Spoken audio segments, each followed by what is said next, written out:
Has there ever been a time when you spend maybe a few minutes imagining a future where you become wildly successful? You envision yourself by a villa in Italy and living your best life, or even having your own rags to riches story because you've built a business empire from scratch. And then 5 minutes later, you're brought back to reality. So now you're imagining a completely different future where society is collapsing, gas is $10 a gallon. Well, that's kind of true.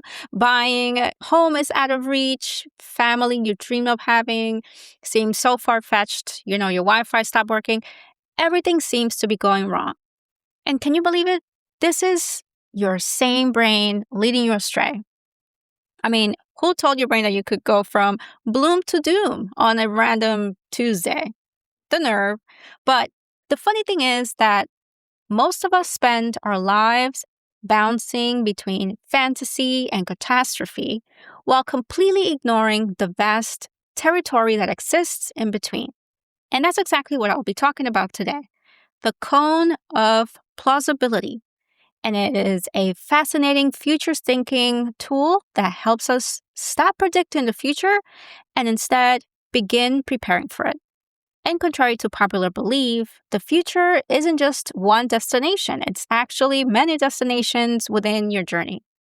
So, welcome to the Lore podcast. I am your host, Laura, and this is episode 37.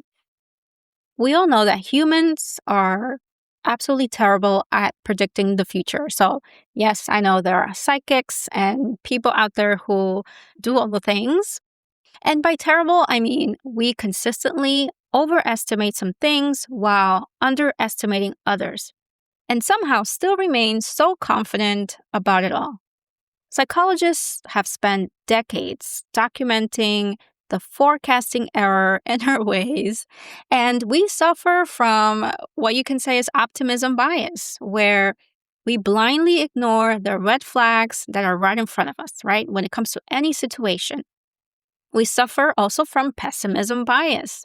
So we look for fault in every little thing, throwing red flags wherever they fit, right? When in reality, you can probably fix it just with a little bit of grace and understanding. We suffer from what researchers call the planning fallacy. And that is the tendency to believe everything will take less time, less money, less energy than necessary. So we tend to underestimate what it will take or what is required to follow through with our plans. So our brains desperately want certainty, but reality barely offers certainty. And that's where the cone of plausibility comes in. So what exactly is it? The cone of plausibility comes from future studies and strategic foresight, and it became popular in military, government intelligence, all those things, right, when it comes to planning, because decision makers needed a way to think beyond a single prediction and consider multiple futures instead. Researchers studying the technique describe it as a way of generating coherent future scenarios rather than assuming that there is only one single outcome that will occur. So imagine standing in the present, right where you are, and as time moves forward, uncertainty expands. So one day from now, what could actually happen, right? The possibilities are pretty limited. The range of possible outcomes is relatively small. But then when you think about 10 years from now, that range expands tremendously. That's why the cone widens as it extends into the future. So the further out you go and think ahead, the more these possibilities exist, which sounds pretty obvious, right? Most of us subconsciously don't imagine this to be true. We tend to stubbornly look onto one's future and treat it like the end-all be-all, like this is our destiny, right? There's only one future. But the clone of plausibility says, wait a minute, not so fast. So let's dig into what the cone of plausibility looks like. Think of the cone as having layers. In the very center, there are the probable futures. This is the core. And these are the outcomes that seem most likely if the current trends and expectations continue, right? Like if nothing crazy happens, everything goes as planned. Then there's an outer layer that is called the plausible futures. And these aren't necessarily likely, but they are believable. They could happen based on what we know today. Then there are the possible futures, which include unexpected disruptions, breakthroughs. It could be good or bad, right? It could go either way. Even wild cards. So these are the futures that are less likely to occur, almost like an anomaly. And then finally, we could say futurists or the delusionals of the world include what is preferable futures. And I think we could all fall into that trap sometimes, where this is not necessarily what will happen, but it's what we would like to happen.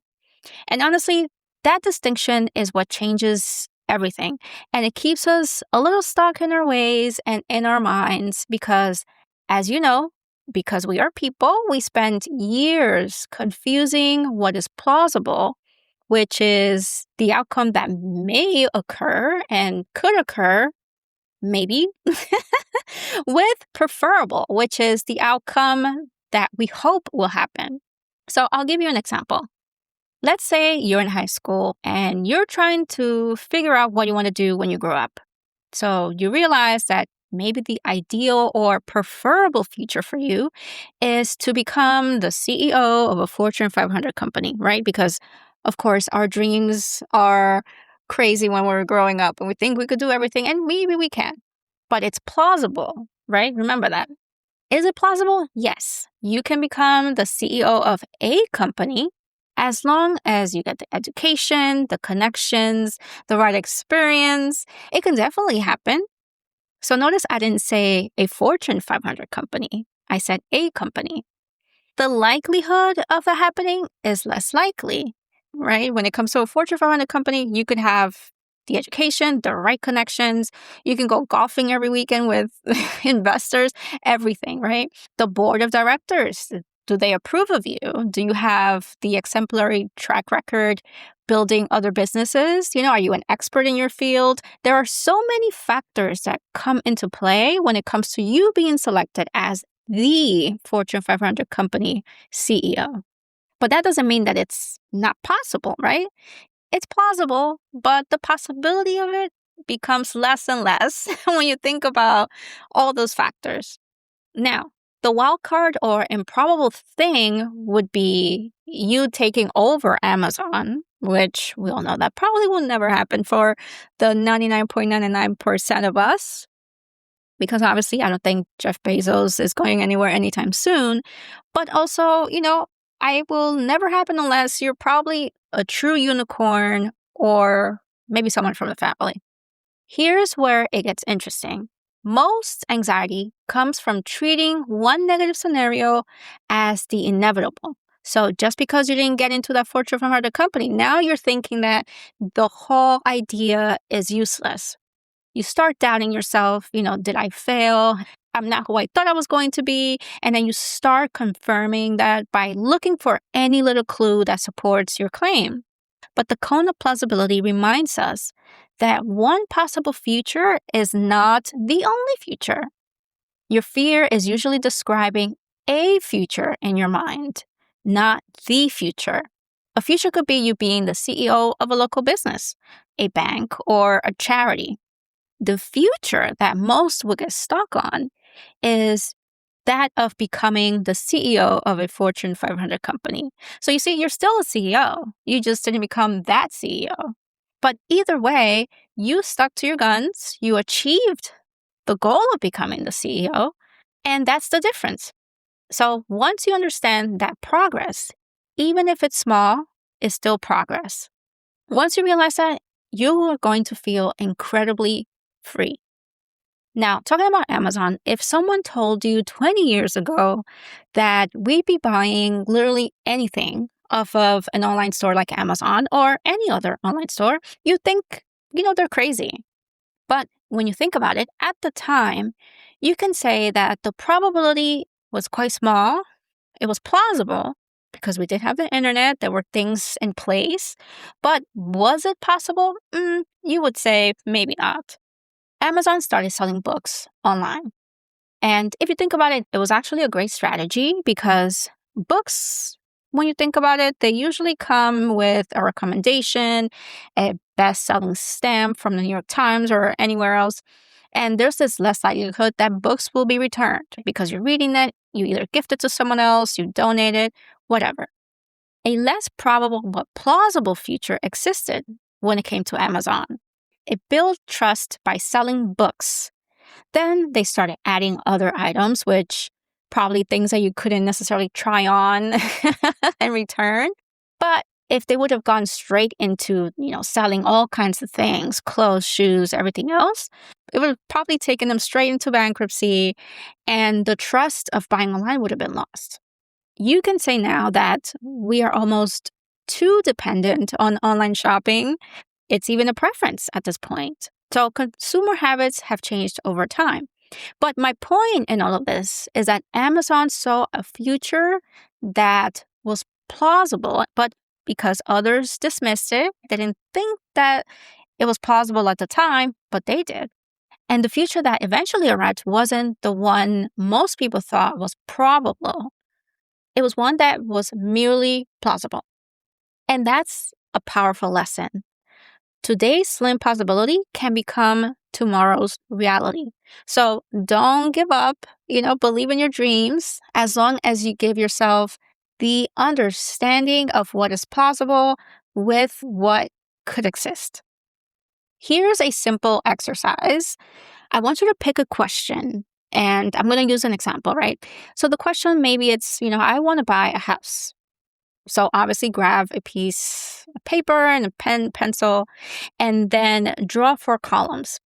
And with this question, I want you to write in column 1, probable. And with this, you're going to decide what happens if nothing changes. And with probable, you be honest, tell yourself, what are the chances of me buying a house if you stick with it, right? If you make sure that you're saving money, that you have a down payment, chances are you're probably going to achieve that. In column 2, you're going to add what is plausible. And this is where you list 3 to 5 believable alternatives. It could be, I want to buy a house in my favorite city. I want to buy a house in a different city. Maybe I want a single family home or a townhouse. You have to open all the possibilities, open the field, and this will eventually help you determine what is possible when you compare it to your question. Now, in the 3rd column, this is going to be your wild card, the possibility of it all. And this is where you're going to write all those curveballs. What happens if things don't go exactly as planned? And again, this could be either negative or positive, right? Maybe there's a great house that you found at a very low price because there's a crazy life-changing event like COVID. COVID happened. A lot of people were able to buy homes at a very great price because of this once-in-a-lifetime event. It doesn't happen often. Well, we hope. Maybe you inherited a home. Maybe your grandma says, hey, hey, Charlie, I'm going to gift you my house so you don't have to worry about it. Wouldn't that be great? I wish we all had grandparents with homes to spare so we don't have to worry about it.